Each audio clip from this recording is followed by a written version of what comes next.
lain, nanti Allah akan tolong. Tahun 90-an saya itu ke Pakistan, ada istimewa di sana. Besar, ada 1 juta lebih orang datang. Waktu itu ada datang orang dari Norwegia, namanya Harun. Asalnya namanya nggak tahu, setelah masuk Islam namanya Harun. Dia itu cerita, asalnya dia masuk Islam itu gara-gara adiknya yang perempuan. Itu asalnya dikirim jamaah 4 bulan dari Pakistan ke Norwegia sana. Selama 4 bulan itu nggak ada orang mau masuk Islam, cuman 1 aja, perempuan lagi. Tapi perempuan ini mikir orang lain, akhirnya ngajak saudaranya, namanya Harun yang datang ke istimewa itu. Kemudian Harun ini mikir teman lagi, sehingga dalam masa tidak sampai setengah tahun itu sudah ribuan orang masuk Islam di Norwegia itu. Bikin masjid, ada sholat jamaah, ada Jumatan. 1 orang mu'alaf. Jadi kalau kamu mau mikir orang lain, nanti rohani kamu tuh meningkat. Jadi kalau hanya mikirkan diri sendiri, kamu akan jadi lemah. Kalau kamu ingin kuat, pikir orang lain. Wallahu fi aunil abdi maka al-abdu fi auni akhih. Allah akan menolong hambanya kalau hamba itu menolong orang lain. Insyaallah ya. Kalau kamu nolongnya urusan dunia, akan datang pertolongan Allah urusan dunia. Kalau kamu nolongnya urusan agama, akan datang pertolongan Allah urusan agama.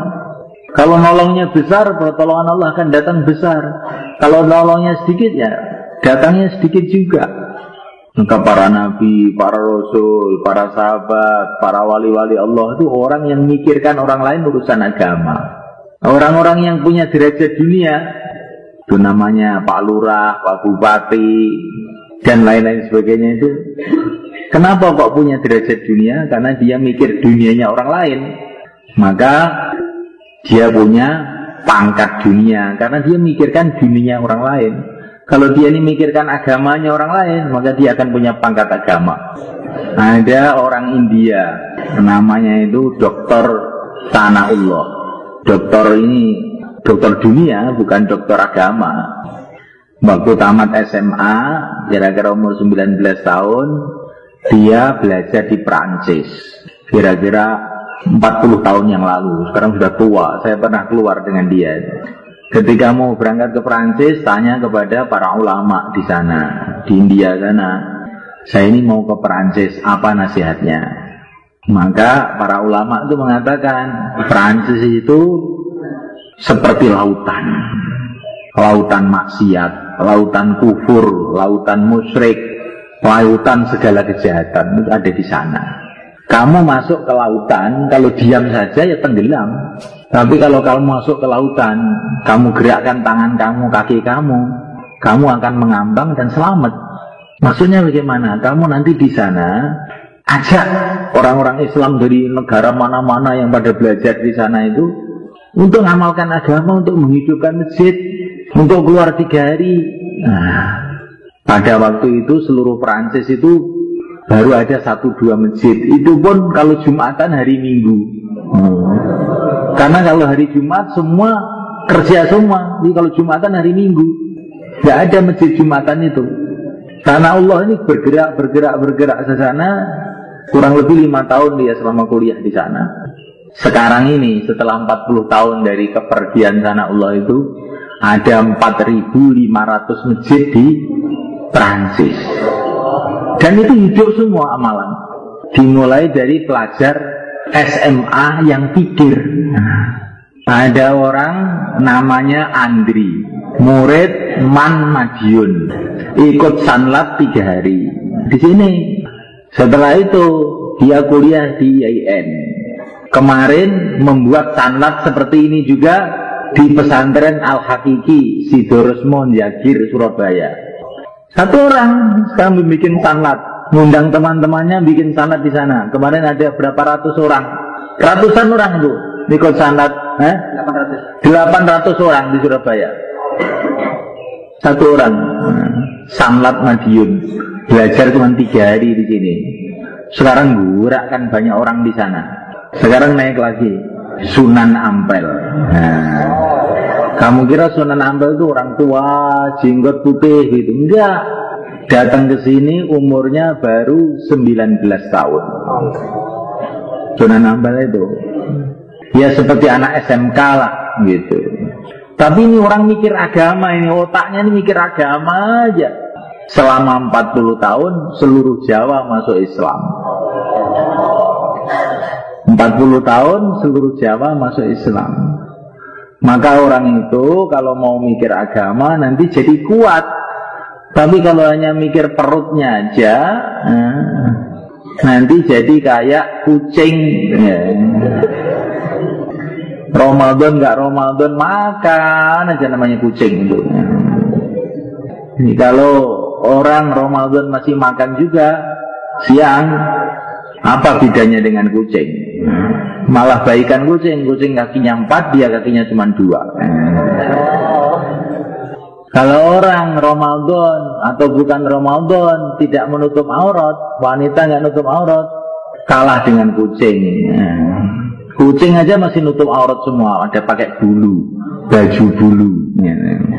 Ayam aja masih pakai celana sampai dengkul. Ini manusia kok nggak pakai tutup aurat, kalah dengan ayam. Anak-anak semua, setelah kamu keluar 3 hari ini, mesti kamu harus bisa mengambil satu kesimpulan. Kalau kamu bisa mengambil satu kesimpulan ini, kamu berarti lulus. Apa kesimpulan ini? Agama itu penting. Sangat penting. Bahkan yang terpenting dari segala yang penting. Karena apa? Dunia penting, urusan dunia penting, tapi urusan dengan yang menciptakan dunia lebih penting. Urusan dengan orang tua penting, tapi urusan dengan yang menciptakan orang tua lebih penting. Saya tidak mengatakan urusan dunia nggak penting lah ya, penting juga, tapi urusan dengan pencipta dunia lebih penting. Itulah agama. Maksudnya agama ini Islam. Kalau bukan Islam itu bukan agama. Menurut Allah, inna dina indallahil Islam. Menurut Allah agama itu ya Islam. Nah itu Islam itu agama. Harus mantap. Wa may yabtaghi ghairal islami dinan fala yuqbala minhu wa huwa fil akhirati minal khasirin. Barang siapa mencari agama selain Islam, tidak akan diterima oleh Allah, dan di akhirat dia akan rugi selama-lamanya. Agama ini penting. Dunia ini diciptakan oleh Allah karena masalah agama. Dunia hiruk pikuk ini semua diciptakan oleh Allah karena agama. Untuk apa? Untuk ujian. Siapa yang mau ngamalkan agama, siapa yang nggak mau ngamalkan agama. Dunia ini isinya cuma 2, enak dan tidak enak. Enak itu ujian, syukur apa enggak. Enggak enak itu adalah ujian, sabar atau tidak. Seluruh alam dunia ini adalah tanda-tanda keagungan Allah. Matahari terbit, matahari tenggelam, tumbuh-tumbuhan, lautan, daratan, gunung-gunung. Tanda-tanda kebesaran Allah, kekuasaan Allah. Yang paham, melihat gunung teringat Allah, melihat matahari teringat Allah, melihat tumbuh-tumbuhan teringat Allah. Dari tanah kok bisa keluar semangka, dari tanah keluar tebu, dari tanah keluar macam-macam tumbuh-tumbuhan. Ini ada yang ngatur ini. Kalau kamu tuh punya kotak, dibuka keluar semangka, dibuka lagi keluar durian, pasti kamu menyimpulkan mesti ada yang naruh ini. Nah, kan gitu kan. Ini bumi ini seperti kotak. Oh, keluar semangka, keluar durian, keluar mangga, mesti ada yang naruh ini. Siapa yang naruh? Allah. Dunia ini diciptakan oleh Allah untuk masalah agama. Kita pun diciptakan oleh Allah karena masalah agama, yaitu untuk amal agama. Akhirat diciptakan oleh Allah karena masalah agama, yaitu untuk membalas orang-orang yang amal agama, namanya surga di sana. Untuk menghukum yang tidak mau amal agama, namanya neraka. Dunia ini untuk agama, akhirat untuk agama. Kita untuk agama, maka kita harus pentingkan agama ini sampai akhir hayat kita. Supaya kita ini bisa mementingkan agama, maka perlu kita buat 4 kerja. Kalau 4 kerja ini ada dalam kehidupan kita, maka kita bisa mementingkan agama, akhirnya bisa amal agama. Kalau kita amal agama, apa hasilnya? Hidup kita di dunia akan tenang dan tentram. Kemudian kita akan dikirim ke surga Allah, menjadi raja-raja di sana. Wa idza ra'aita thamma ra'aita na'iman wa mulkan kabira. Jadi raja-raja besar di surga Allah. Istana-istana dari emas, dari intan. Kemuliaan yang kekal abadi selama-lamanya. Hidup terus, nggak ada mati. Muda terus, nggak ada tua. Sehat terus, nggak ada sakit. Mulia terus, nggak ada hina. Gembira terus, nggak ada susah. Selama-lamanya. Jutaan tahun, triliun-triliun tahun, nggak ada habisnya. Apakah 4 kerja itu? Yang pertama kali kita buat suasana dakwah. Maksudnya suasana dakwah itu bagaimana? Senantiasa kita dengarkan, senantiasa kita sampaikan bahwa kita ini hamba Allah, tinggal di bumi Allah, di bawah langit Allah, makan rizki dari Allah, maka kita harus taat kepada Allah. Taat kepada Allah itu dimulai dengan sholat 5 waktu. Kemudian yang kedua, dakwah itu, kita ini adalah umatnya Rasulullah SAW. Kita punya pimpinan semulia-mulianya pimpinan yang punya triliun-triliun keistimewaan. Itulah yang mulia Nabi Agung Muhammad SAW. Dia ini adalah utusan Allah untuk membimbing kita menuju ridha Allah, menuju surga Allah. Maka kita cintai beliau, kita amalkan sunnah-sunnah beliau, sehingga kita nanti akhirnya berjumpa dengan beliau di surga Allah. Yang ketiga, dunia tidak lama, akhirat selama-lamanya. Kita ini dalam perjalanan menuju ke sana. Tambah hari tambah dekat ke sana. Kita itu setiap hari ke sekolahan, lama-lama sampai akhirat. Ke sawah, lama-lama sampai akhirat juga. Seluruh jalan yang ada di dunia ini adalah jalan menuju akhirat, jalan menuju kuburan. Inilah dakwah. Maka kita harus siap-siap untuk bangun akhirat. Tiga ini dakwah itu. Bicara bahwa kita ini hamba Allah, tinggal di bumi Allah, di bawah kolong langit Allah, makan rezeki dari Allah, kita harus taat kepada Allah, ingat kepada Allah. Yang kedua, kita ini umat Rasulullah, semulia-mulia Nabi, semulia-mulia Rasul yang dibimbing langsung oleh Allah, kita ikuti kehidupan beliau. Yang ketiga, kita ini mau ke akhirat, siap-siap ke akhirat. Apa yang bermanfaat di akhirat kita buat, apa yang membahayakan di akhirat kita tinggalkan. Kemudian yang kedua, supaya kita bisa mengamalkan agama, mementingkan agama, kita harus buat suasana taklim, suasana ilmu. Bagaimana caranya? Yang pertama kali ilmu fadhail. Tiap hari baca kitab fadilah amal sebagaimana yang kamu baca waktu keluar itu, sehari setengah jam. Bersama keluarga, bersama teman-teman di masjid. Insya Allah.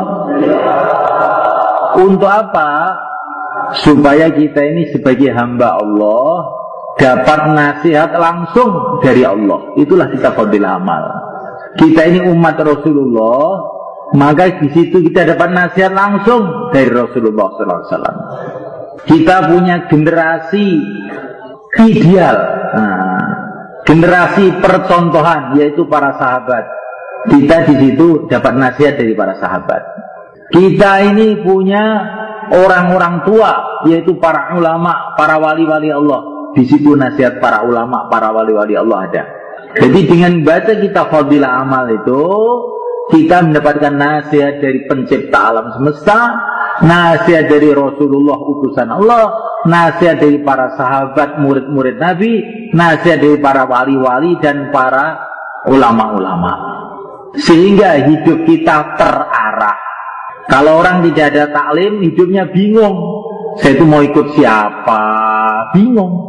Akhirnya ikut setan.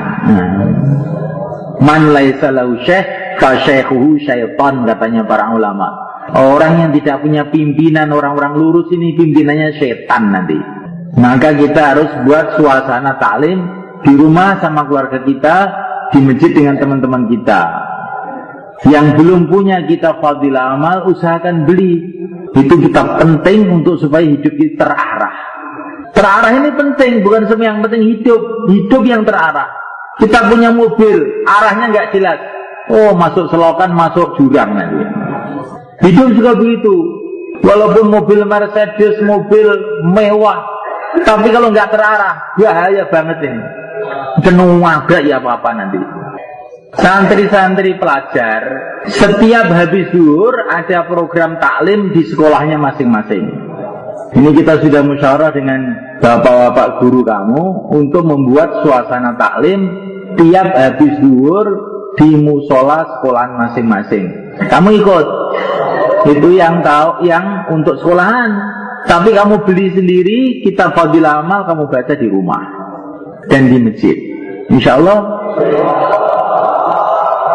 Kemudian untuk membuat suasana taklim ini, kamu harus dekat dengan para ulama.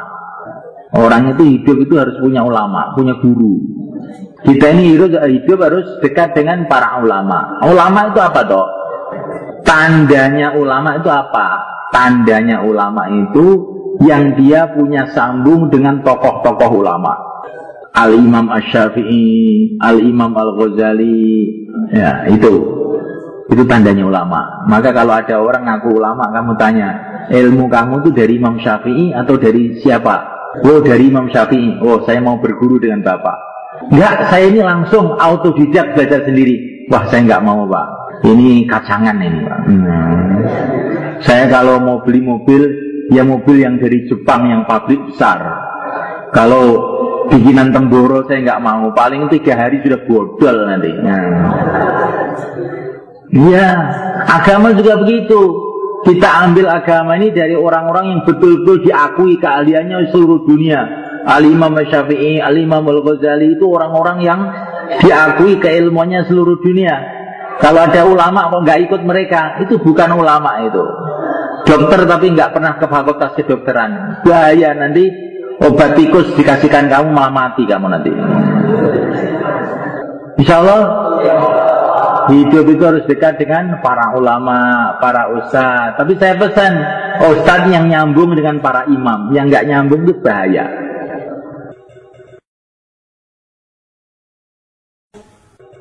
Kemudian yang ketiga, supaya kita ini bisa mengamalkan agama, mementingkan agama, kita harus buat suasana ibadah. Apalagi dalam bulan Ramadan ini. Suasana ibadah itu untuk menanamkan dalam hati bahwa kita ini hamba Allah. Dalam keadaan sibuk, Allahu Akbar, pergi ke masjid, merasa saya ini hamba Allah. Tapi kalau waktu sibuk, Allahu Akbar, nanti ajalah. Nanti kita ini lama-lama tidak merasa jadi hamba. Maka bahaya ini. Kalau anak nggak merasa jadi anak, bagaimana kira-kira? Kalau murid tidak merasa jadi murid, bagaimana? Kalau rakyat merasa jadi presiden, bagaimana? Masuk penjara. Kalau hamba tidak merasa jadi hamba, kemana? Ke neraka. Kamu itu hamba ciptaan Allah, kok nggak ngaku? Suruh sholat, ini hak asasi manusia, Pak. Hak asasi manusia. Kepelintir sepur hak asasi manusia. Ini mau ke neraka ini, kok hak asasi manusia. Hak asasi manusia itu istilahnya orang kafir, dibikin untuk merusak orang. Apa-apa hak asasi manusia. Nanti ada orang kecemplung sumur, hak asasi manusia. Minum narkoba, hak asasi manusia. Rusak jagat ini. Lama-lama maling, hak asasi manusia. Mukulin orang, hak asasi manusia. Mau telanjang bulat di jalan, kenapa ini kaki saya sendiri? Hak asasi manusia. Akhirnya jadi kucing semua. Ya, supaya tertanam rasa kita ini adalah hamba, perlu kita buat suasana ibadah, terutama sholat 5 waktu berjamaah. Usahakan sholat itu berjamaah, jangan sampai nggak berjamaah, karena kalau berjamaah mudah diterima oleh Allah. Kemudian puasa ini juga untuk menanamkan bagi kita ini hamba keyakinan bahwa seluruh makanan di dunia ini milik Allah, dunia ini milik Allah.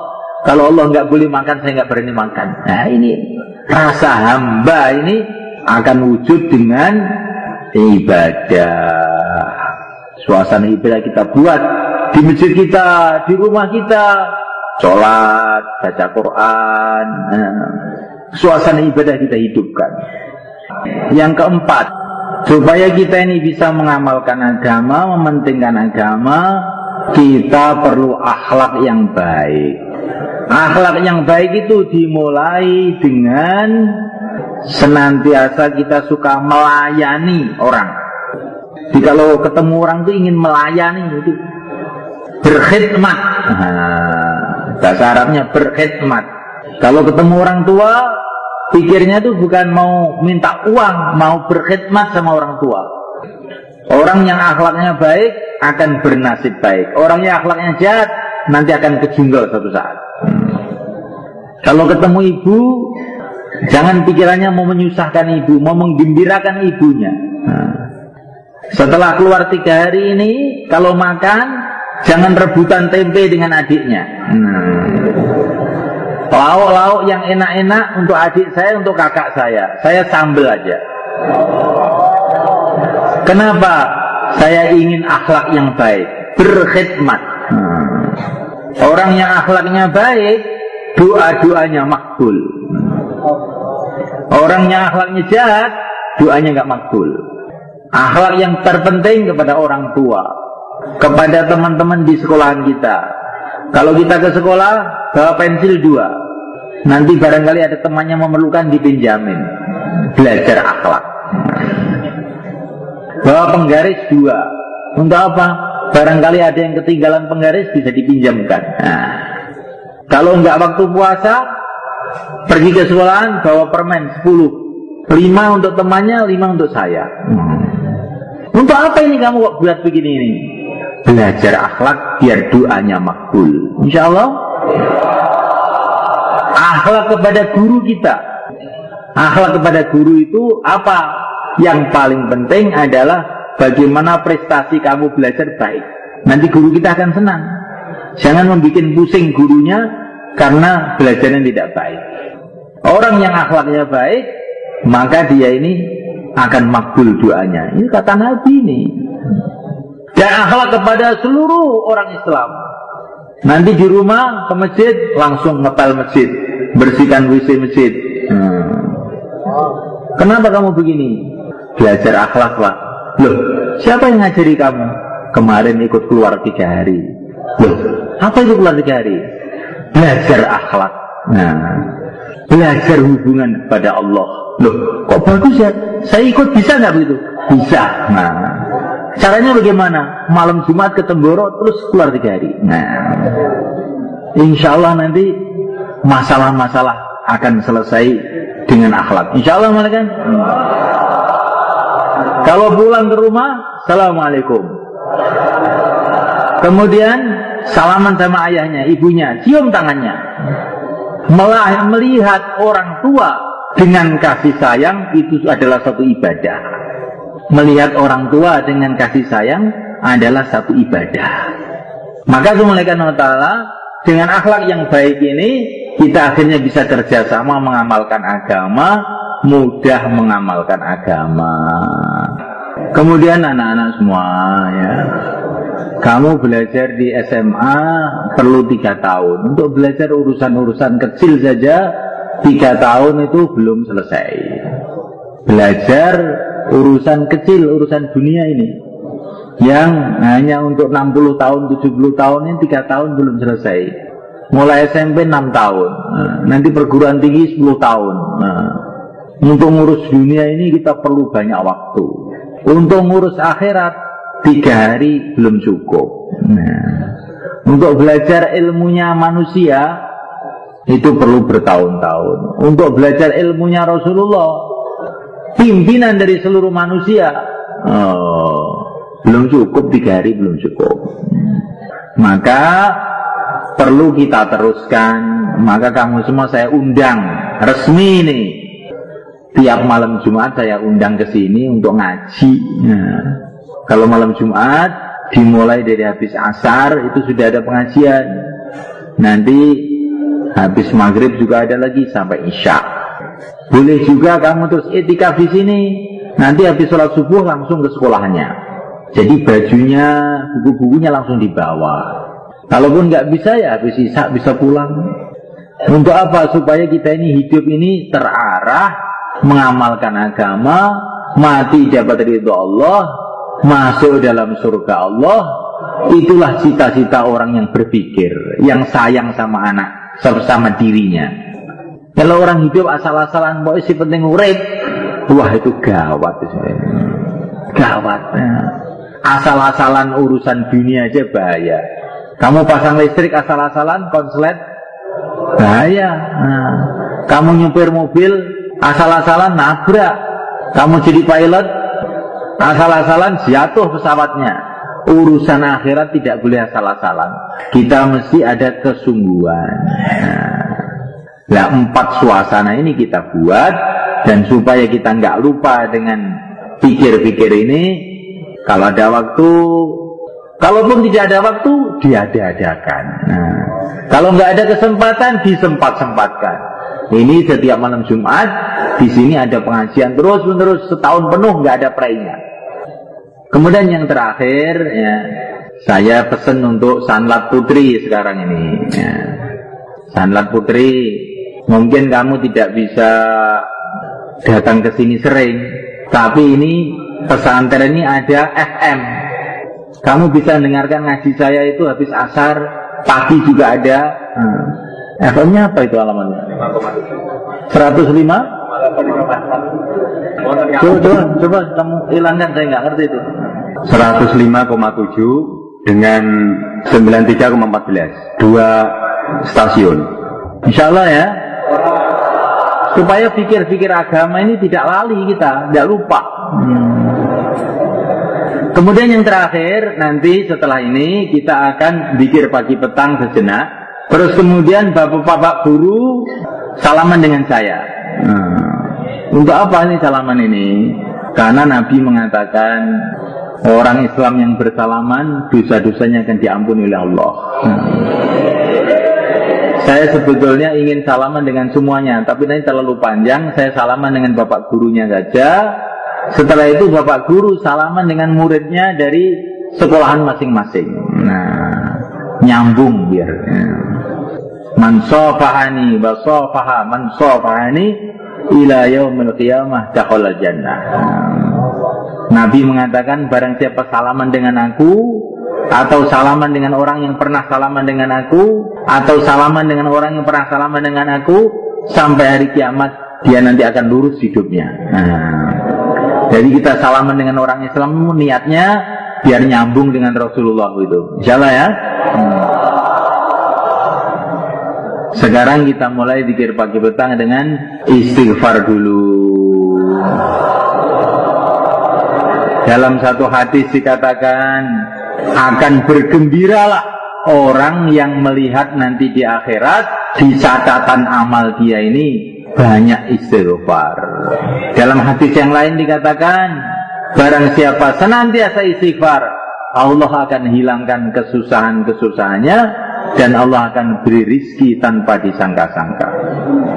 Dalam Quran dikatakan, kalau kamu istighfar, Allah akan kasih kamu anak laki-laki, rizki yang mudah. Kemarin itu ada orang Kalimantan datang sini. Saya ini sudah 14 tahun kawin nggak punya anak, Pak Kiai, bagaimana? Kamu banyak istighfar, tiap hari 1000 kali. Saya bilang gitu. Belum ada 1 bulan sudah hamil istrinya. Kemarin kesini anaknya sudah digopong ke sini. Istighfar. Kamu dan saya belum punya istri kok istighfar? Iya, kamu istighfar dulu, nanti insya Allah dikasih istri terus dikasih anak. Insya Allah ya. Astaghfirullah. Astaghfirullah, astaghfirullah, astaghfirullah, astaghfirullah, astaghfirullah, astaghfirullah, astaghfirullah, astaghfirullah, astaghfirullah, astaghfirullah, astaghfirullah, astaghfirullah, astaghfirullah, astaghfirullah, astaghfirullah, astagfirullah. Nanti di padang mahsyar ketika seluruh manusia berkumpul, semua orang itu mencari Rasulullah, ingin dapat syafaatnya Rasulullah. Orang yang paling dekat dengan Rasulullah adalah yang paling banyak baca selawat. Kita baca selawat agar nanti kita bisa mendekat kepada Rasulullah. Allahumma salli wa sallim ala Sayyidina Muhammad. Allahumma salli wa sallim ala Sayyidina Muhammad. Allahumma salli wa sallim ala Sayyidina Muhammad. Allahumma salli wa sallim ala Sayyidina Muhammad. Allahumma salli wa sallim ala Sayyidina Muhammad. Allahumma salli wa sallim ala Sayyidina Muhammad. Allahumma salli wa sallim ala Sayyidina Muhammad. Allahumma salli wa sallim ala Sayyidina Muhammad. Allahumma sallim ala Sayyidina Muhammad. Allahumma salli wa sallim ala Sayyidina Muhammad. Allahumma salli wa sallim ala Sayyidina Muhammad. Allahumma salli wa sallim ala Sayyidina Muhammad. Allahumma salli wa sallim ala Sayyidina Muhammad. Kemudian kita akan baca tasbih. Al-Imam Asy-Syafi'i radhiyallahu ta'ala mengatakan tasbih itu ada tolak balak yang terbesar. Kalau perkara sudah dikatakan Al-Imam Asy-Syafi'i, itu mesti ada Qur'annya, mesti ada hadisnya. Kesimpulannya begitu. Kalau sudah kata Imam Syafi'i itu mesti bisa yang dalile gitu. Jangan kamu tanya dalilnya lagi. Pada waktu itu seluruh Perancis itu baru ada 1-2 masjid. Itu pun kalau Jumatan hari Minggu. Wallahu fi aunil abd ma kana al-abdu fi auni akhih. Gusti Allah badhe nulung nek kita niki nulung wong liya. Nek kita niki pengen ditulung oleh Gusti Allah, nulung wong liya. Makanya sedaya mikiraken tiyang sanes. Semua ini, walaupun orang baru masuk Islam sehari, kalau dia memikirkan orang lain, nanti Allah akan tolong. Tahun 90-an saya itu ke Pakistan, ada istimewa di sana. Besar, ada 1 juta lebih orang datang. Waktu itu ada datang orang dari Norwegia, namanya Harun. Asalnya namanya nggak tahu. Setelah masuk Islam namanya Harun. Dia itu cerita asalnya dia masuk Islam itu gara-gara adiknya yang perempuan. Itu asalnya dikirim jamaah 4 bulan dari Pakistan ke Norwegia sana.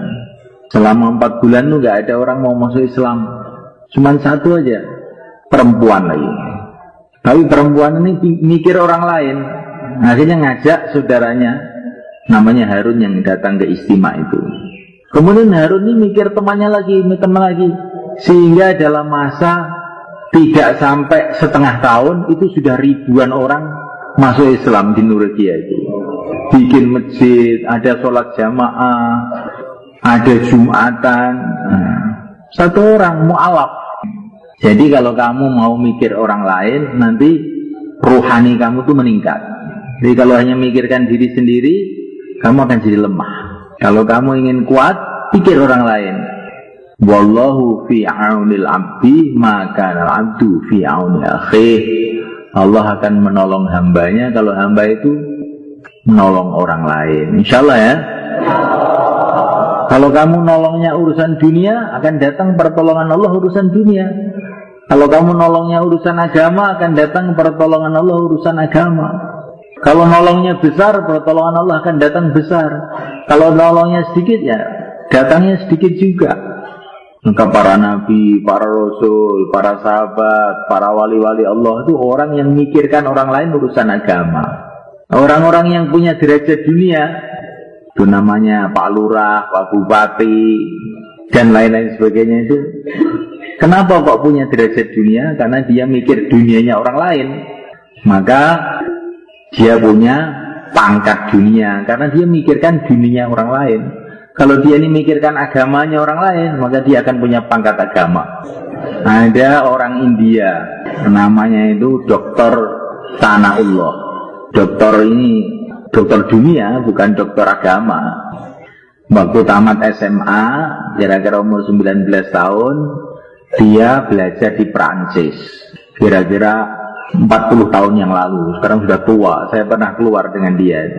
Ketika mau berangkat ke Prancis, tanya kepada para ulama di sana, di India sana, saya ini mau ke Prancis, apa nasihatnya?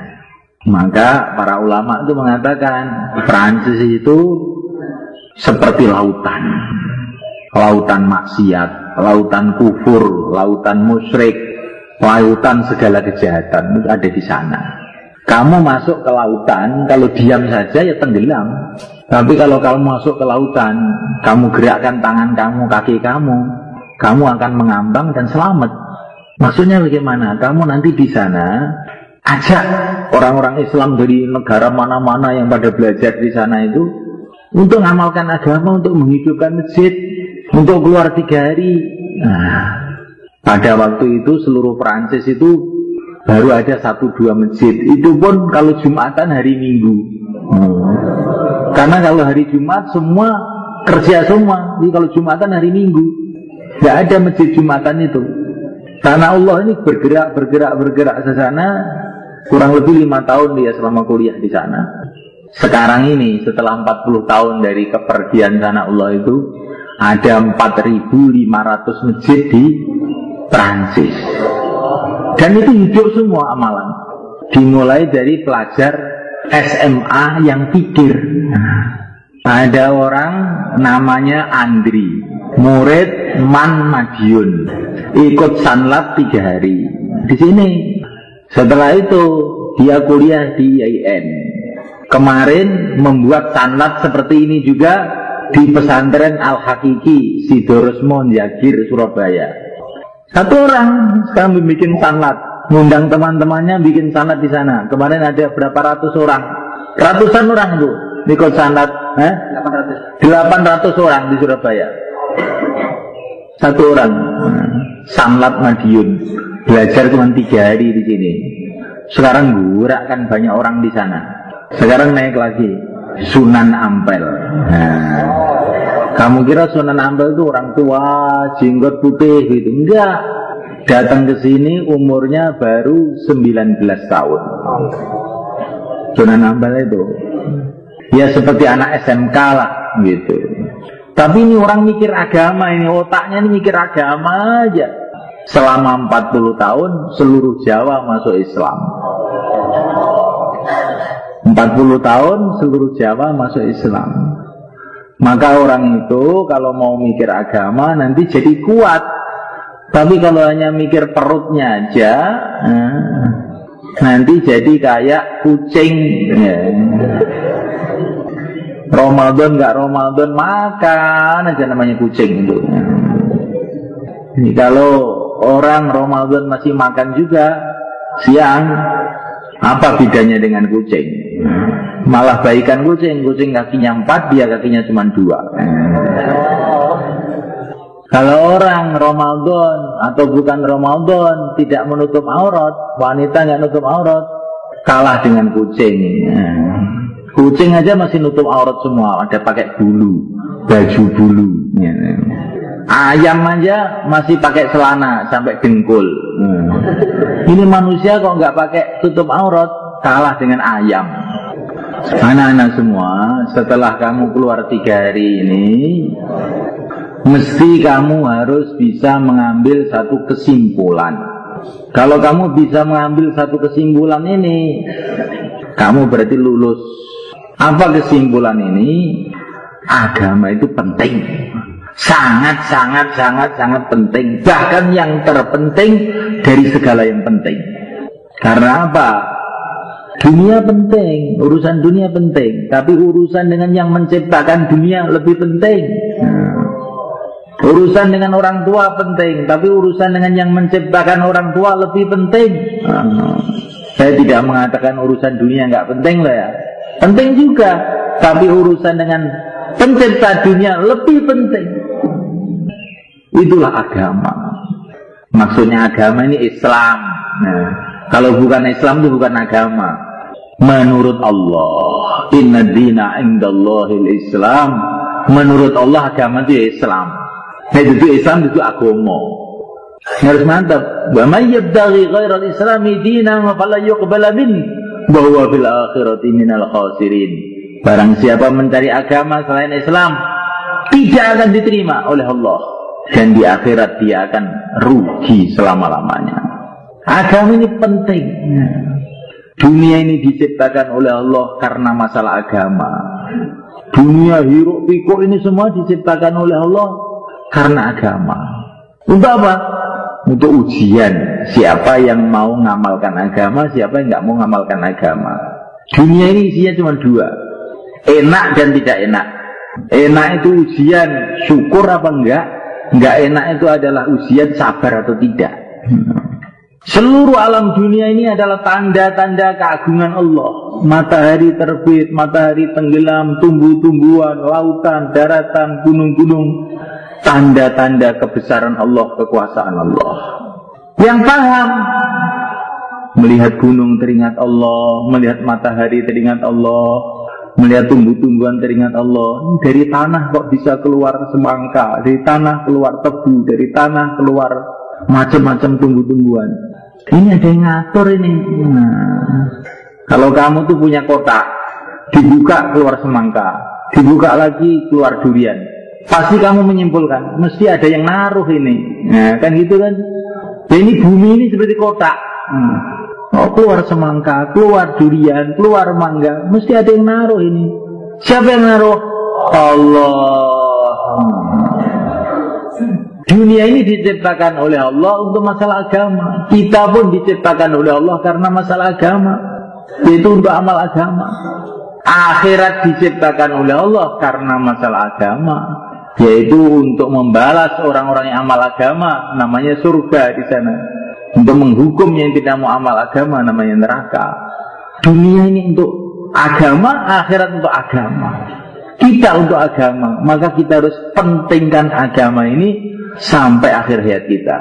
Supaya kita ini bisa mementingkan agama, maka perlu kita buat 4 kerja.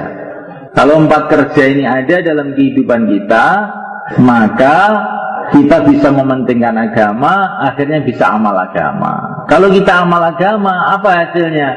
Hidup kita di dunia akan tenang dan tentram. Kemudian kita akan dikirim ke surga Allah, menjadi raja-raja di sana. Wa idza ra'aita thamma ra'aita na'iman wa mulkan kabira. Jadi raja-raja besar di surga Allah. Istana-istana dari emas, dari intan. Kemuliaan yang kekal abadi selama-lamanya. Hidup terus, nggak ada mati. Muda terus, nggak ada tua. Sehat terus, nggak ada sakit. Mulia terus, nggak ada hina. Gembira terus, nggak ada susah. Selama-lamanya. Jutaan tahun, triliun-triliun tahun, nggak ada habisnya. Apakah 4 kerja itu? Yang pertama kali kita buat suasana dakwah. Maksudnya suasana dakwah itu bagaimana?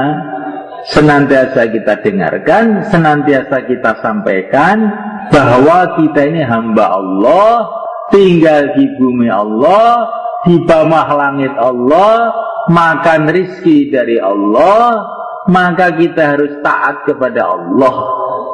Taat kepada Allah itu dimulai dengan sholat 5 waktu. Kemudian yang kedua, dakwah itu, kita ini adalah umatnya Rasulullah SAW.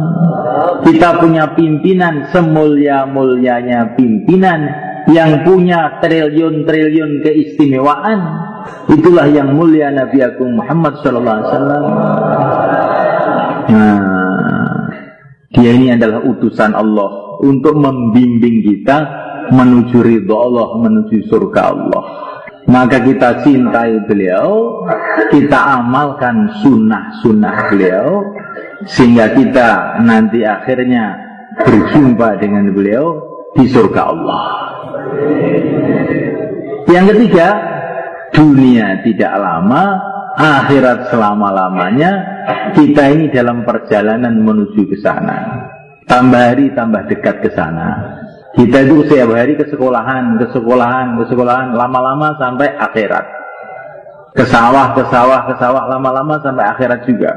Seluruh jalan yang ada di dunia ini adalah jalan menuju akhirat, jalan menuju kuburan. Inilah dakwah. Maka kita harus siap-siap untuk bangun akhirat. Tiga ini dakwah itu. Bicara bahwa kita ini hamba Allah, tinggal di bumi Allah, di bawah kolong langit Allah, makan rezeki dari Allah, kita harus taat kepada Allah, ingat kepada Allah. Yang kedua, kita ini umat Rasulullah, semulia-mulia Nabi, semulia-mulia Rasul yang dibimbing langsung oleh Allah, kita ikuti kehidupan beliau. Yang ketiga, kita ini mau ke akhirat, siap-siap ke akhirat. Apa yang bermanfaat di akhirat kita buat, apa yang membahayakan di akhirat kita tinggalkan.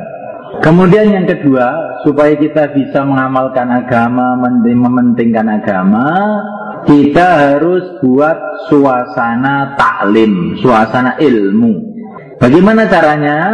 Yang pertama kali ilmu fadhail.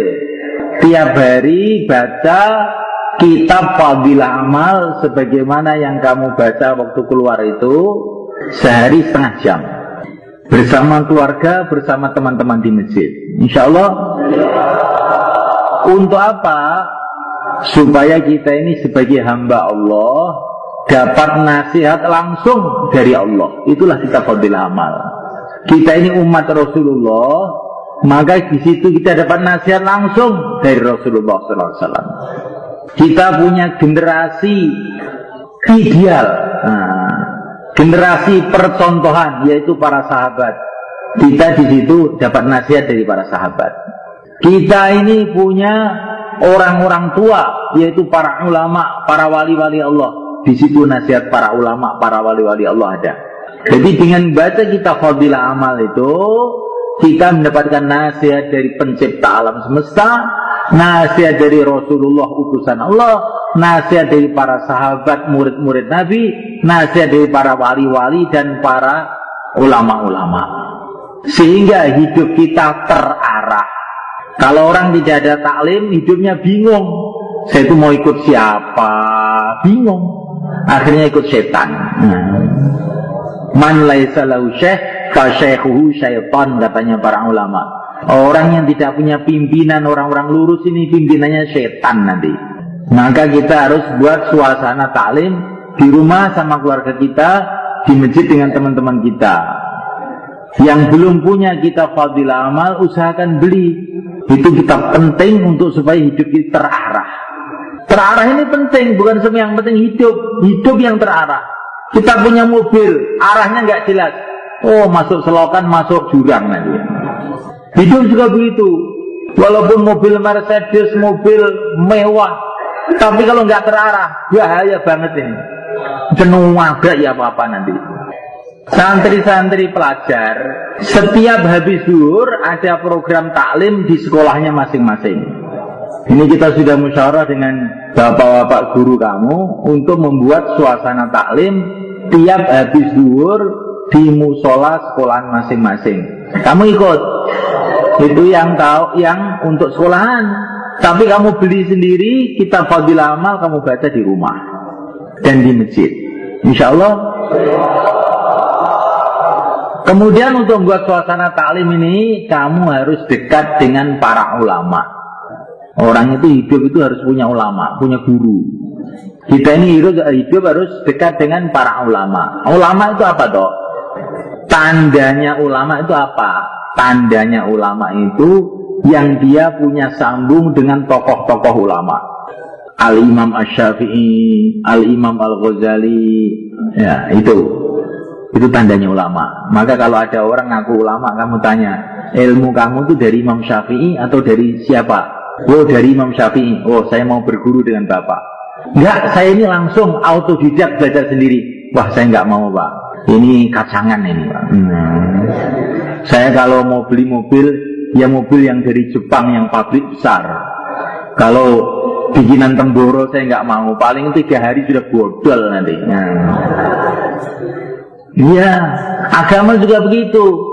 Kita ambil agama ini dari orang-orang yang betul-betul diakui keahliannya seluruh dunia. Al-Imam Syafi'i, Al-Imam Al-Ghazali itu orang-orang yang diakui keilmuannya seluruh dunia.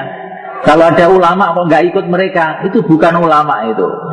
Dokter tapi nggak pernah ke fakultas kedokteran. Bahaya, nanti obat tikus dikasihkan kamu malah mati kamu nanti. Insya Allah hidup itu harus dekat dengan para ulama, para ustadz. Tapi saya pesan ustadz yang nyambung dengan para imam. Yang nggak nyambung itu bahaya.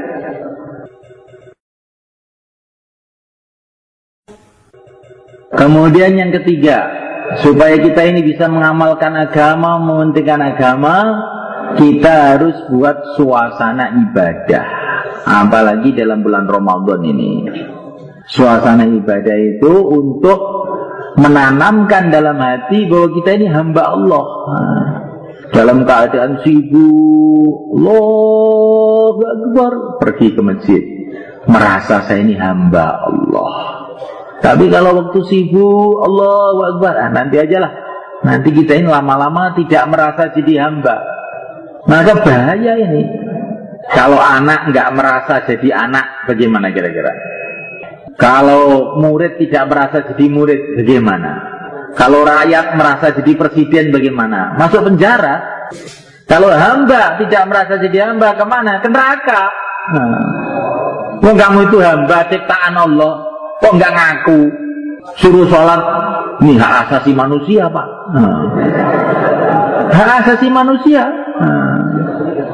Kepelindes sepur hak asasi manusia.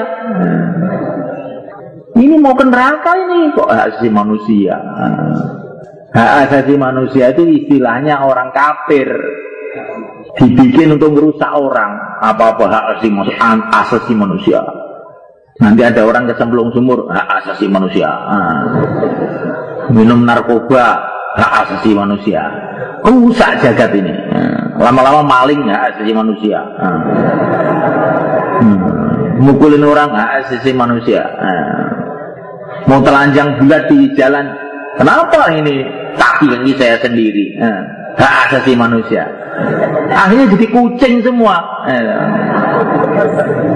Ya, supaya tertanam rasa kita ini adalah hamba, perlu kita buat suasana ibadah, terutama sholat 5 waktu berjamaah. Usahakan sholat itu berjamaah, jangan sampai nggak berjamaah. Karena kalau berjamaah mudah diterima oleh Allah. Kemudian puasa ini juga untuk menanamkan bagi kita ini hamba, keyakinan bahwa seluruh makanan di dunia ini milik Allah, dunia ini milik Allah. Kalau Allah nggak boleh makan, saya nggak berani makan. Nah ini rasa hamba ini akan wujud dengan ibadah. Suasana ibadah kita buat di masjid kita, di rumah kita, sholat, baca Quran. Suasana ibadah kita hidupkan. Yang keempat, supaya kita ini bisa mengamalkan agama, mementingkan agama, kita perlu akhlak yang baik.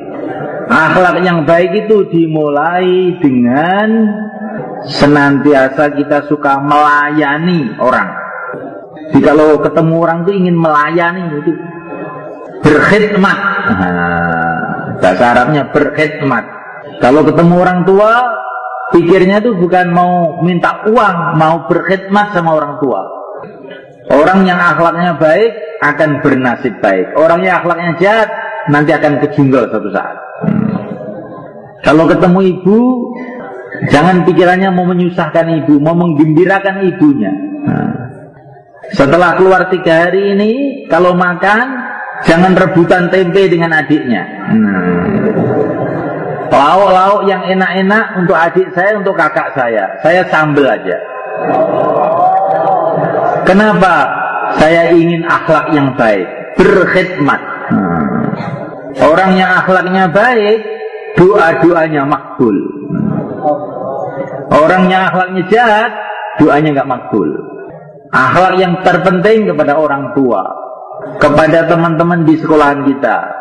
Kalau kita ke sekolah, bawa pensil 2. Nanti barangkali ada temannya memerlukan, dipinjamin. Belajar akhlak.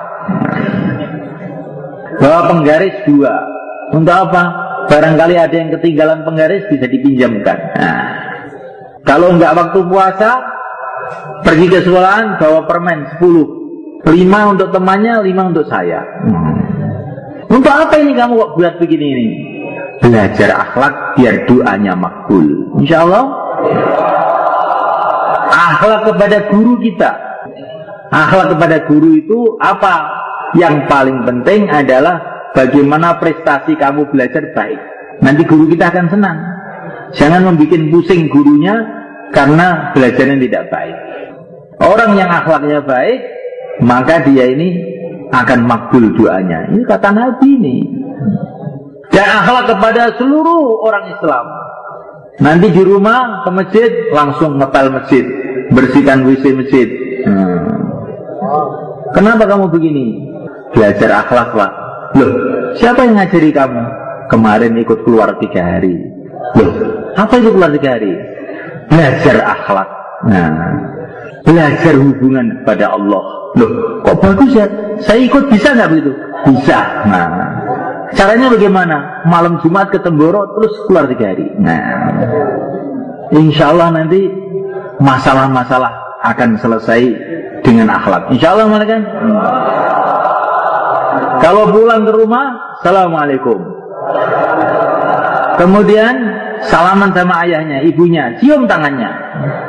Melihat orang tua dengan kasih sayang itu adalah satu ibadah.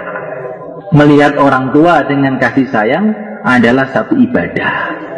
Maka subhanahu wa ta'ala, dengan akhlak yang baik ini, kita akhirnya bisa kerjasama mengamalkan agama, mudah mengamalkan agama.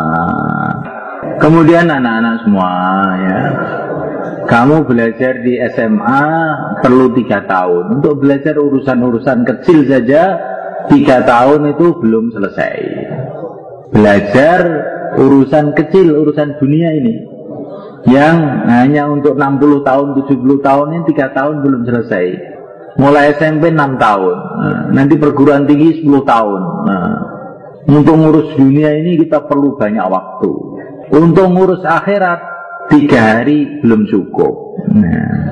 Untuk belajar ilmunya manusia itu perlu bertahun-tahun. Untuk belajar ilmunya Rasulullah, pimpinan dari seluruh manusia, belum cukup 3 hari, belum cukup.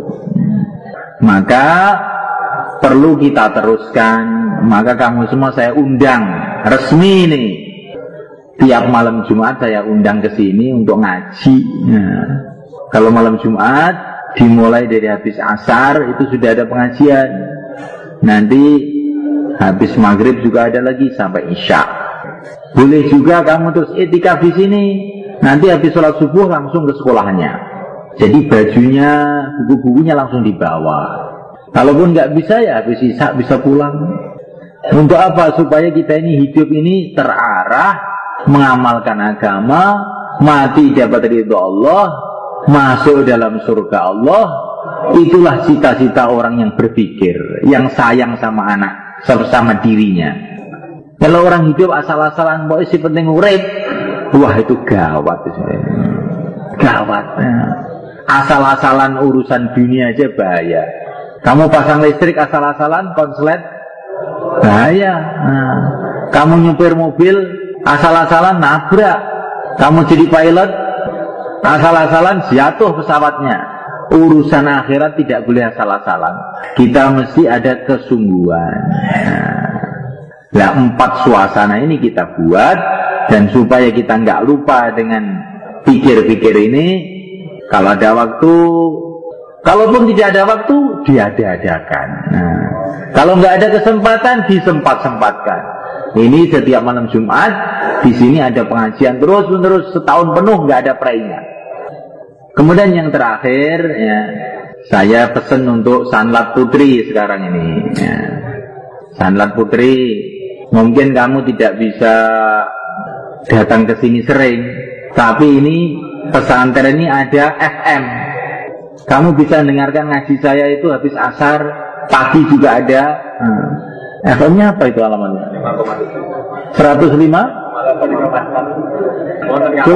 Coba kamu hilangkan, saya nggak ngerti itu. 105,7 dengan 93,14, 2 stasiun. Insya Allah ya, supaya pikir-pikir agama ini tidak lali kita, tidak lupa. Kemudian yang terakhir, nanti setelah ini kita akan zikir pagi petang sejenak. Terus kemudian bapak-bapak guru salaman dengan saya. Untuk apa ini salaman ini? Karena Nabi mengatakan orang Islam yang bersalaman dosa-dosanya akan diampuni oleh Allah. Saya sebetulnya ingin salaman dengan semuanya, tapi nanti terlalu panjang. Saya salaman dengan bapak gurunya saja. Setelah itu bapak guru salaman dengan muridnya dari sekolahan masing-masing. Nah, nyambung biar. Man safahani wa safaha man safahani ila yaumil qiyamah dakhala jannah. Nabi mengatakan barang siapa salaman dengan aku, atau salaman dengan orang yang pernah salaman dengan aku, atau salaman dengan orang yang pernah salaman dengan aku, sampai hari kiamat dia nanti akan lurus hidupnya. Jadi kita salaman dengan orang Islam niatnya biar nyambung dengan Rasulullah itu. Insyaallah ya. Sekarang kita mulai zikir pagi petang dengan istighfar dulu. Dalam satu hadis dikatakan, akan bergembiralah orang yang melihat nanti di akhirat, di catatan amal dia ini banyak istighfar.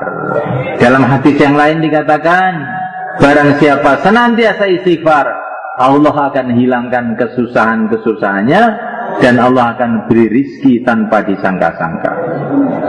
Dalam Quran dikatakan, kalau kamu istighfar, Allah akan kasih kamu anak laki-laki, rizki yang mudah.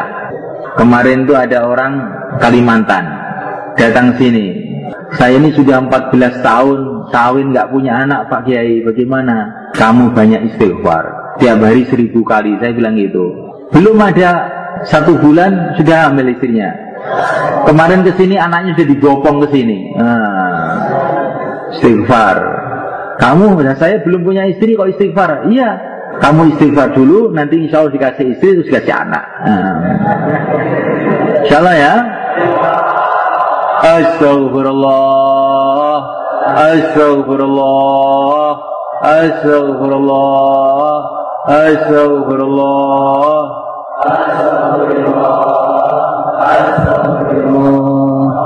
astagfirullah, astagfirullah, astagfirullah, astagfirullah, astagfirullah,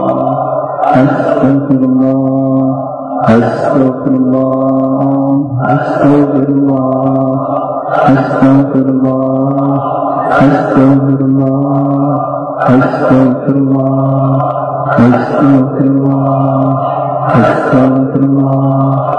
astagfirullah, astagfirullah,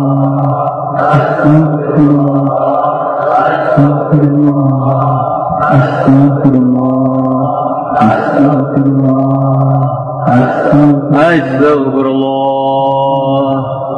Nanti di padang mahsyar ketika seluruh manusia berkumpul, semua orang itu mencari Rasulullah, ingin dapat syafaatnya Rasulullah. Orang yang paling dekat dengan Rasulullah adalah yang paling banyak baca selawat. Kita baca selawat agar nanti kita bisa mendekat kepada Rasulullah.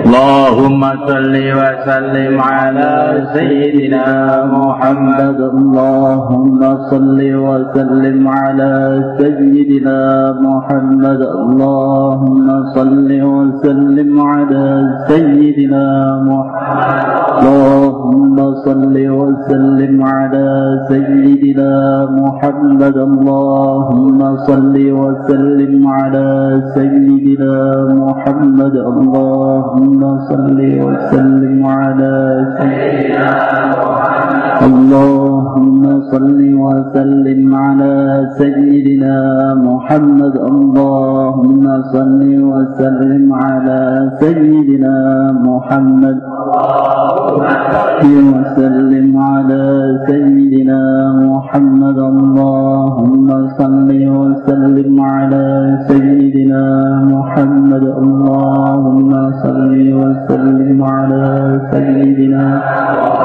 Muhammad. Allahumma salli wa sallim ala sayyidina Muhammad. Allahumma salli wa sallim ala sayyidina Muhammad. Kemudian kita akan baca tasbih. Al-Imam Asy-Syafi'i radhiyallahu ta'ala mengatakan tasbih itu ada tolak balak yang terbesar. Kalau perkara sudah dikatakan Al-Imam Asy-Syafi'i, itu mesti ada Qur'annya, mesti ada hadisnya. Kesimpulannya begitu. Kalau sudah kata Imam Syafi'i itu mesti bisa yang dalile gitu. Jangan kamu tanya dalilnya lagi. Pada waktu itu seluruh Perancis itu baru ada 1-2 masjid. Itu pun kalau Jumatan hari Minggu. Wallahu fi aunil abd ma kana al-abdu fi auni akhih. Gusti Allah badhe nulung nek kita niki nulung wong liya. Nek kita niki pengen ditulung oleh Gusti Allah, nulung wong liya. Makanya sedaya mikiraken tiyang sanes. Semua ini. Nah, walaupun orang baru masuk Islam sehari, kalau dia memikirkan orang lain, nanti Allah akan tolong. Tahun 90-an saya itu ke Pakistan. Ada istimewa di sana. Besar, ada 1 juta lebih orang datang. Waktu itu ada datang orang dari Norwegia, namanya Harun. Asalnya namanya nggak tahu, setelah masuk Islam namanya Harun. Dia itu cerita, asalnya dia masuk Islam itu gara-gara adiknya yang perempuan. Itu asalnya dikirim jamaah 4 bulan dari Pakistan ke Norwegia sana. Selama 4 bulan itu nggak ada orang mau masuk Islam. Cuman 1 aja, perempuan lagi. Tapi perempuan ini mikir orang lain. Akhirnya ngajak saudaranya, namanya Harun yang datang ke istimewa itu. Kemudian Harun ini mikir teman lagi.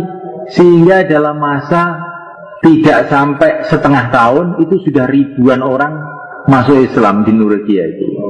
Bikin masjid, ada sholat jamaah, ada Jumatan. 1 orang mu'alaf. Jadi kalau kamu mau mikir orang lain, nanti rohani kamu tuh meningkat. Jadi kalau hanya mikirkan diri sendiri, kamu akan jadi lemah. Kalau kamu ingin kuat, pikir orang lain. Wallahu fi aunil abdi maka al-abdu fi auni akhih. Allah akan menolong hambanya kalau hamba itu menolong orang lain. Insyaallah ya. Kalau kamu nolongnya urusan dunia, akan datang pertolongan Allah urusan dunia. Kalau kamu nolongnya urusan agama, akan datang pertolongan Allah urusan agama. Kalau nolongnya besar, pertolongan Allah akan datang besar. Kalau nolongnya sedikit, ya datangnya sedikit juga. Maka para nabi, para rasul, para sahabat, para wali-wali Allah itu orang yang mikirkan orang lain urusan agama. Orang-orang yang punya derajat dunia, itu namanya Pak Lurah, Pak Bupati, dan lain-lain sebagainya itu. Kenapa kok punya derajat dunia? Karena dia mikir dunianya orang lain. Maka dia punya pangkat dunia, karena dia mikirkan dunianya orang lain. Kalau dia ini mikirkan agamanya orang lain, maka dia akan punya pangkat agama. Ada orang India, namanya itu Dr. Sanaullah. Dokter ini dokter dunia, bukan dokter agama. Waktu tamat SMA, kira-kira umur 19 tahun, dia belajar di Perancis. Kira-kira 40 tahun yang lalu. Sekarang sudah tua, saya pernah keluar dengan dia. Ketika mau berangkat ke Perancis, tanya kepada para ulama di sana, di India sana, saya ini mau ke Perancis, apa nasihatnya? Maka para ulama itu mengatakan, Perancis itu seperti lautan. Lautan maksiat, lautan kufur, lautan musyrik, lautan segala kejahatan itu ada di sana. Kamu masuk ke lautan, kalau diam saja ya tenggelam. Tapi kalau kamu masuk ke lautan, kamu gerakkan tangan kamu, kaki kamu akan mengambang dan selamat. Maksudnya bagaimana? Kamu nanti di sana ajak orang-orang Islam dari negara mana-mana yang pada belajar di sana itu untuk mengamalkan agama, untuk menghidupkan masjid, untuk keluar 3 hari. Nah, pada waktu itu seluruh Perancis itu baru ada 1-2 masjid. Itu pun kalau Jumatan hari Minggu. Karena kalau hari Jumat semua kerja semua. Jadi kalau Jumatan hari Minggu, nggak ada masjid Jumatan itu. Karena Allah ini bergerak ke sana. Kurang lebih 5 tahun dia selama kuliah di sana. Sekarang ini setelah 40 tahun dari kepergian sana Allah itu, ada 4.500 masjid di Perancis. Dan itu hidup semua amalan. Dimulai dari pelajar SMA yang pikir. Ada orang namanya Andri, murid Man Madiun, ikut sanlat 3 hari di sini. Setelah itu dia kuliah di IAIN. Kemarin membuat sanlat seperti ini juga di pesantren Al-Hakiki Sidorus Monjagir Surabaya. Satu orang sekarang bikin sanlat, ngundang teman-temannya bikin sanlat di sana. Kemarin ada berapa ratus orang, ratusan orang itu ikut sanlat. 800 orang di Surabaya. Satu orang sanlat Madiun, belajar cuma 3 hari di sini. Sekarang gurakkan banyak orang di sana. Sekarang naik lagi Sunan Ampel. Nah, kamu kira Sunan Ampel itu orang tua, jenggot putih gitu? Enggak. Datang ke sini umurnya baru 19 tahun. Sunan Ampel itu ya seperti anak SMK lah gitu. Tapi ini orang mikir agama, ini otaknya ini mikir agama aja. Selama 40 tahun seluruh Jawa masuk Islam. 40 tahun seluruh Jawa masuk Islam. Maka orang itu kalau mau mikir agama nanti jadi kuat. Tapi kalau hanya mikir perutnya aja, nanti jadi kayak kucing. Ramadan nggak Ramadan makan aja namanya kucing itu. Ini kalau orang Ramadan masih makan juga siang, apa bedanya dengan kucing? Malah baikan kucing kakinya 4, dia kakinya cuma 2. Kalau orang Ramadan atau bukan Ramadan tidak menutup aurat, wanita nggak nutup aurat, kalah dengan kucing. Kucing aja masih nutup aurat semua, ada pakai bulu, baju bulu. Ayam aja masih pakai celana sampai dengkul. Ini manusia kok nggak pakai tutup aurat, kalah dengan ayam. Anak-anak semua, setelah kamu keluar 3 hari ini, mesti kamu harus bisa mengambil satu kesimpulan. Kalau kamu bisa mengambil satu kesimpulan ini, kamu berarti lulus. Apa kesimpulan ini? Agama itu penting. Sangat penting. Bahkan yang terpenting dari segala yang penting. Karena apa? Dunia penting, urusan dunia penting. Tapi urusan dengan yang menciptakan dunia lebih penting. Urusan dengan orang tua penting, tapi urusan dengan yang menciptakan orang tua lebih penting. Saya tidak mengatakan urusan dunia nggak penting lah ya. Penting juga, tapi urusan dengan pencipta dunia lebih penting. Itulah agama. Maksudnya agama ini Islam. Nah, kalau bukan Islam itu bukan agama. Menurut Allah, inna dina indallahil Islam. Menurut Allah agama itu Islam. Nah, itu Islam itu agama. Harus mantap. Wa may yabtaghi ghairal islami dinan fala yuqbala min wa huwa fil akhirati minal khasirin. Barang siapa mencari agama selain Islam, tidak akan diterima oleh Allah, dan di akhirat dia akan rugi selama-lamanya. Agama ini penting. Dunia ini diciptakan oleh Allah karena masalah agama. Dunia hiruk pikuk ini semua diciptakan oleh Allah karena agama. Untuk apa? Untuk ujian siapa yang mau ngamalkan agama, siapa yang nggak mau ngamalkan agama. Dunia ini isinya cuma dua, enak dan tidak enak. Enak itu ujian syukur apa enggak enak itu adalah ujian sabar atau tidak. Seluruh alam dunia ini adalah tanda-tanda keagungan Allah. Matahari terbit, matahari tenggelam, tumbuh-tumbuhan, lautan, daratan, gunung-gunung, tanda Allah, kekuasaan Allah. Yang paham, melihat gunung teringat Allah, melihat matahari teringat Allah, melihat tumbuh-tumbuhan teringat Allah. Dari tanah kok bisa keluar semangka, dari tanah keluar tebu, dari tanah keluar macam-macam tumbuh-tumbuhan. Ini ada yang ngatur ini. Kalau kamu tuh punya kotak, dibuka keluar semangka, dibuka lagi keluar durian, pasti kamu menyimpulkan mesti ada yang naruh ini. Nah, kan gitu kan. Nah, ini bumi ini seperti kotak. Oh, keluar semangka, keluar durian, keluar mangga, mesti ada yang naruh ini. Siapa yang naruh? Allah. Dunia ini diciptakan oleh Allah untuk masalah agama. Kita pun diciptakan oleh Allah karena masalah agama, yaitu untuk amal agama. Akhirat diciptakan oleh Allah karena masalah agama, yaitu untuk membalas orang-orang yang amal agama, namanya surga di sana. Untuk menghukum yang tidak mau amal agama, namanya neraka. Dunia ini untuk agama, akhirat untuk agama. Kita untuk agama, maka kita harus pentingkan agama ini sampai akhir hayat kita. Supaya kita ini bisa mementingkan agama, maka perlu kita buat 4 kerja. Kalau 4 kerja ini ada dalam kehidupan kita, maka kita bisa mementingkan agama, akhirnya bisa amal agama. Kalau kita amal agama, apa hasilnya? Hidup kita di dunia akan tenang dan tentram. Kemudian kita akan dikirim ke surga Allah, menjadi raja-raja di sana. Wa idza ra'aita thamma ra'aita na'iman wa mulkan kabira. Jadi raja-raja besar di surga Allah. Istana-istana dari emas, dari intan. Kemuliaan yang kekal abadi selama-lamanya. Hidup terus, nggak ada mati. Muda terus, nggak ada tua. Sehat terus, nggak ada sakit. Mulia terus, nggak ada hina. Gembira terus, nggak ada susah. Selama-lamanya, jutaan tahun, triliun-triliun tahun, nggak ada habisnya. Apakah 4 kerja itu? Yang pertama kali kita buat suasana dakwah.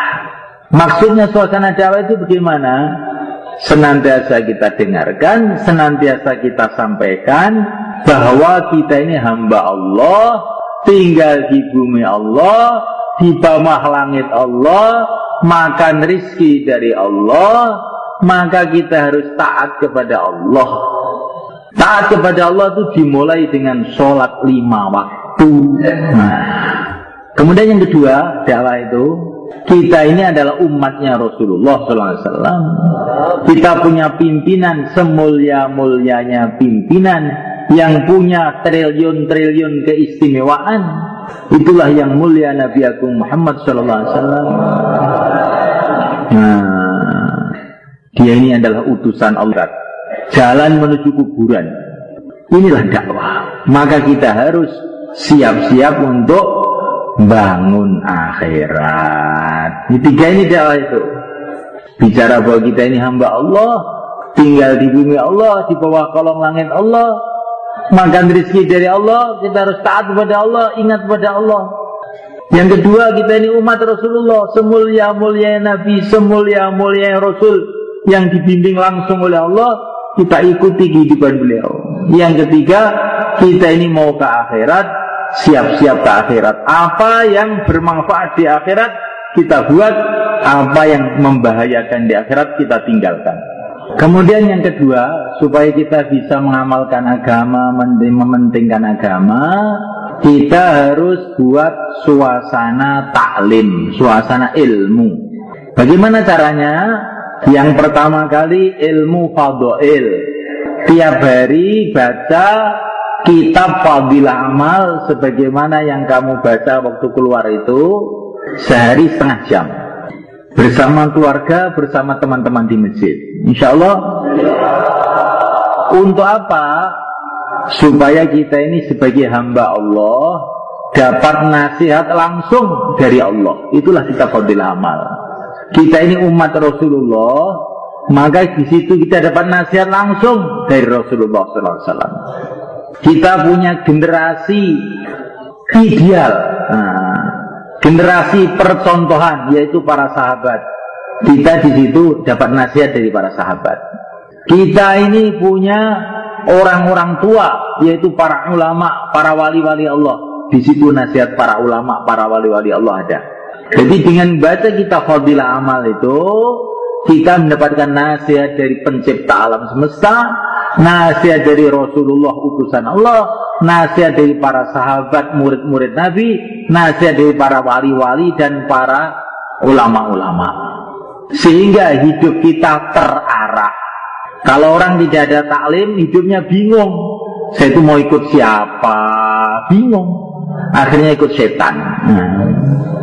Man laisa lahu syekh fa syaikhuhu syaitan, katanya para ulama. Orang yang tidak punya pimpinan, orang-orang lurus ini pimpinannya setan nanti. Maka kita harus buat suasana taklim di rumah sama keluarga kita, di masjid dengan teman-teman kita. Yang belum punya kitab fadilah amal, usahakan beli. Itu kitab penting untuk supaya hidup kita terarah. Terarah ini penting, bukan semua yang penting hidup yang terarah. Kita punya mobil, arahnya nggak jelas. Oh, masuk selokan, masuk jurang nanti. Hidup juga begitu. Walaupun mobil Mercedes, mobil mewah, tapi kalau nggak terarah, bahaya banget ini. Jenuh agak ya apa-apa nanti. Santri-santri pelajar, setiap habis zuhur ada program taklim di sekolahnya masing-masing. Ini kita sudah musyawarah dengan bapak-bapak guru kamu untuk membuat suasana taklim tiap habis zuhur di musola sekolahan masing-masing. Kamu ikut. Itu yang untuk sekolahan. Tapi kamu beli sendiri kitab fadilah amal, kamu baca di rumah dan di masjid. Insya Allah. Kemudian untuk membuat suasana taklim ini, kamu harus dekat dengan para ulama. Orang itu hidup itu harus punya ulama, punya guru. Kita ini hidup harus dekat dengan para ulama. Ulama itu apa toh? Tandanya ulama itu apa? Tandanya ulama itu yang dia punya sambung dengan tokoh-tokoh ulama. Al-Imam Asy-Syafi'i, Al-Imam Al-Ghazali, ya itu tandanya ulama. Maka kalau ada orang ngaku ulama, kamu tanya, ilmu kamu itu dari Imam Syafi'i atau dari siapa? Oh, dari Imam Syafi'i. Oh, saya mau berguru dengan bapak. Enggak, saya ini langsung autodidak belajar sendiri. Wah, saya enggak mau, Pak. Ini kacangan ini, Pak. Saya kalau mau beli mobil, ya mobil yang dari Jepang, yang pabrik besar. Kalau bikinan Temboro saya enggak mau. Paling 3 hari sudah bodol nanti. Iya, agama juga begitu. Kita ambil agama ini dari orang-orang yang betul-betul diakui keahliannya seluruh dunia. Al-Imam Syafi'i, Al-Imam Al-Ghazali itu orang-orang yang diakui keilmuannya seluruh dunia. Kalau ada ulama kok nggak ikut mereka, itu bukan ulama itu. Dokter tapi nggak pernah ke fakultas kedokteran. Bahaya, nanti obat tikus dikasihkan kamu malah mati kamu nanti. Insya Allah. Hidup itu harus dekat dengan para ulama, para ustadz. Tapi saya pesan, ustadz yang nyambung dengan para imam. Yang nggak nyambung itu bahaya.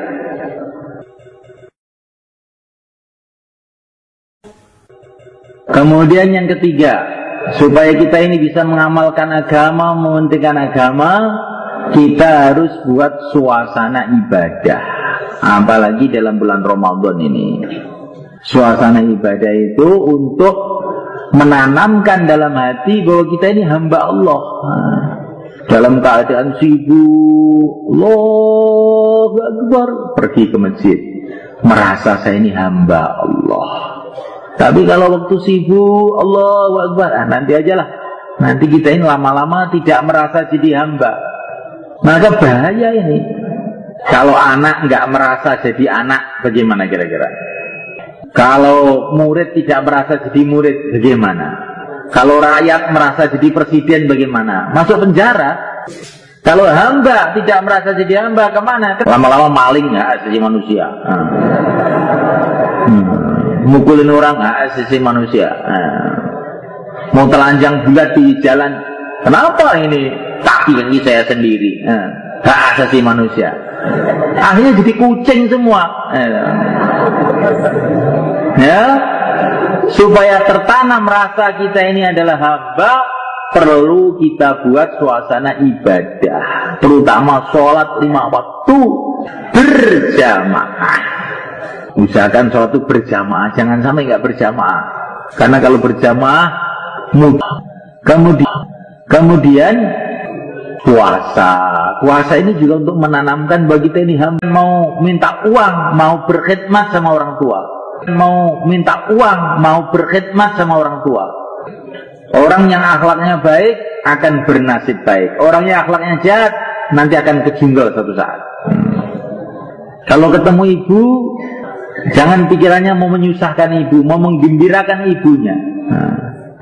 Setelah keluar 3 hari ini, kalau makan jangan rebutan tempe pada Allah. Loh, kok bagus ya? Saya ikut, bisa nggak begitu? Bisa. Nah, cara bagaimana? Malam Jumat ke Temboro terus keluar 3 hari. Nah, insya Allah nanti masalah-masalah akan selesai dengan akhlak. Insya Allah mana kan? Kalau pulang ke rumah, Assalamualaikum. Kemudian salaman sama ayahnya, ibunya, cium tangannya. Melihat orang tua dengan kasih sayang itu adalah satu ibadah. Melihat orang tua dengan kasih sayang adalah satu ibadah. Maka Allah Ta'ala dengan akhlak yang baik ini, kita akhirnya bisa kerjasama mengamalkan agama, mudah mengamalkan agama. Kemudian anak-anak semua ya, kamu belajar di SMA perlu 3 tahun. Untuk belajar urusan-urusan kecil saja 3 tahun itu belum selesai.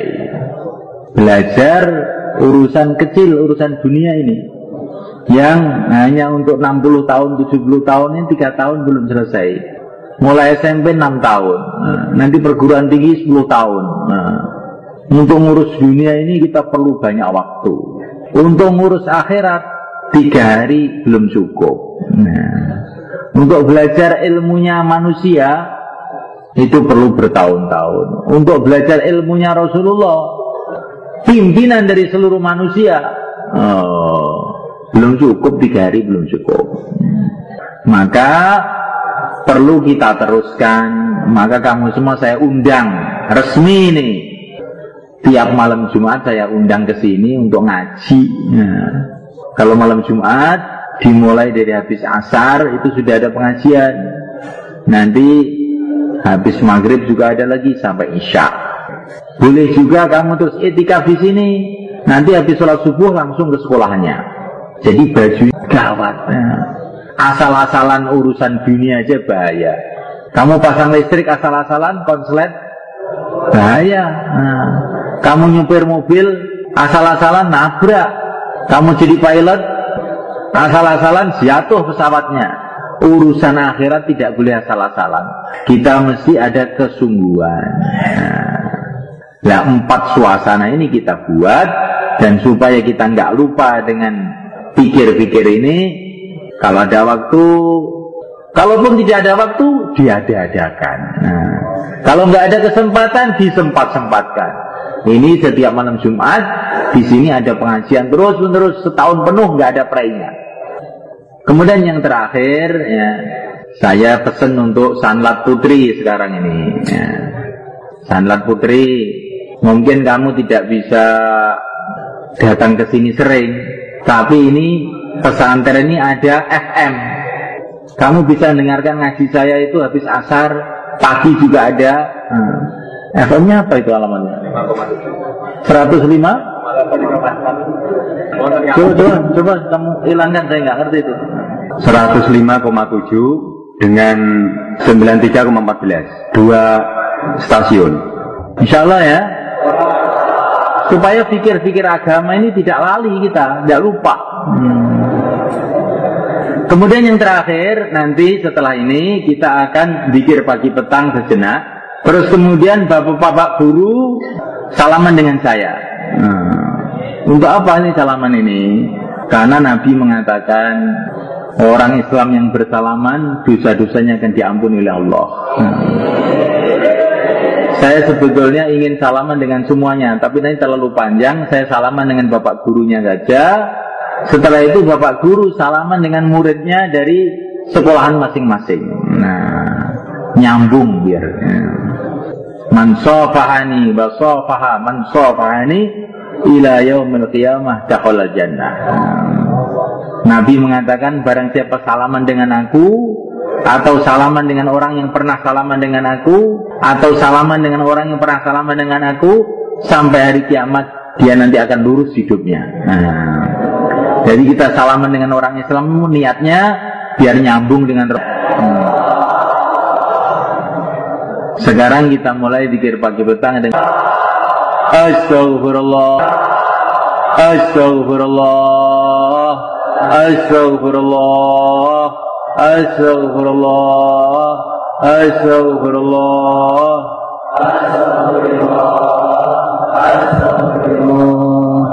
Astaghfirullah, Astaghfirullah, Astaghfirullah, Astaghfirullah, Astaghfirullah, Astaghfirullah, Astaghfirullah, Astaghfirullah, Sallim ala Sayyidina Muhammad. Allahumma salli wa sallim ala Sayyidina Muhammad. Allahumma salli wa sallim ala Sayyidina Muhammad. Allahumma salli wa sallim ala Sayyidina Muhammad. Allahumma salli wa sallim ala Sayyidina Muhammad. Allahumma salli وسلم على سيدنا محمد. اللهم صل وسلم على سيدنا محمد. اللهم صل وسلم على سيدنا محمد. وسلم على سيدنا محمد. اللهم صل وسلم على سيدنا محمد. اللهم صل وسلم على سيدنا محمد. اللهم صل وسلم على سيدنا محمد. اللهم صل وسلم على